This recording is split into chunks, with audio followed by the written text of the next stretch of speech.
Damn, what is that, bro?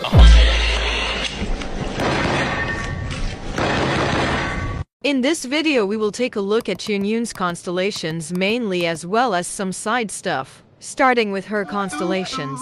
Her C1 is called Purifying Wind, and activating this gives her skill 1 additional charge just like Sucrose's constellation.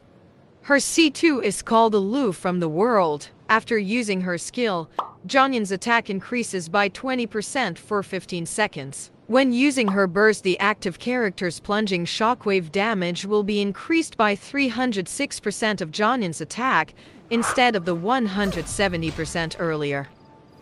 Her C3 is called Creations of Star and Moon. Increases the level of stars gather at dusk by 3. This is her burst. Explanation of her skill before talking about C4. So when you use Xianyun's skill, she enters the cloud transmogrification state and uses Sky Ladder once, and in this state she can use Sky Ladder up to 2 more times. And when she uses normal or plunging attack, she will use Drift Cloud Wave instead, transforming into a crane and dive attacking opponents.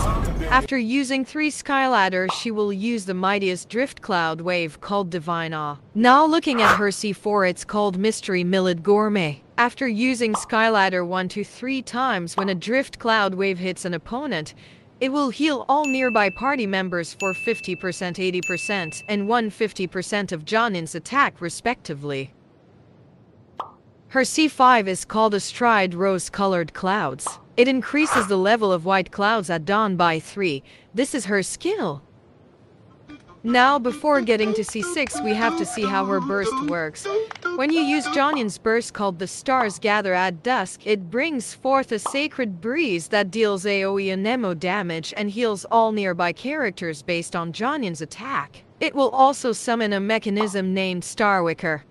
What Starwicker does is, it will continuously follow the active character and periodically heals all nearby characters based on Xianyun's attack. It starts with 8 stacks of Adeptal Assistance. While Adeptal Assistance is active, nearby active characters will have their jump height increased.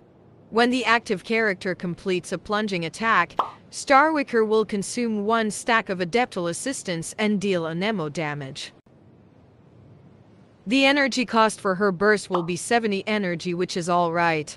The duration of her burst will be of 16 seconds and the burst's cooldown would be of 18 seconds. Her C6 is called Cloudkeeper's Spirit. After Sky Ladder has been used 1 to 3 times, Drift Cloud Wave's crit damage will be increased by 15, 35, 70% respectively, and when Xianyun uses her skill, if her burst Starwicker has Adeptal Assistance, 1 Adeptal Assistance stack will be consumed and cause this use of her skill to not enter cooldown.